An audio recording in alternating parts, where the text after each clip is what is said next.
Hi అండి friends. ఇలా చూడండి, మన దగ్గర ఎన్ని మందారాలు ఉన్నా కూడా ఈ రేఖ మందారం అంటే రెడ్ది బాగా ఇష్టం అందరికీ. ఈ రేఖ మందారం రెడ్ది చాలా ఉపయోగాలు ఉంటాయి. ఇవి పూజకి పనికొస్తుంది.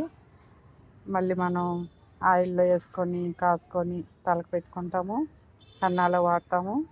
నేనైతే ఇక ఈ మొక్క పెద్దదైన తర్వాత కొంచెం పువ్వులు వస్తాయి కదా, ఆకులు పువ్వులు ఇవన్నీ కలిపి కుంకుడుకాయలు షాంపూ తయారు చేద్దాం అనుకుంటున్నాను త్వరలో.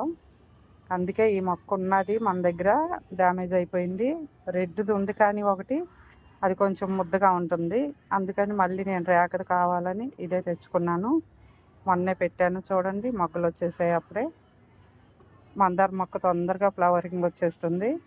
చూడండి ఫ్రెండ్స్, మన ఛానల్ నచ్చితే ఫాలో అవ్వండి, ఒక లైక్ కొట్టండి, షేర్ చేయండి, సబ్స్క్రైబ్ చేసుకోండి. కాసింటి గార్డెన్.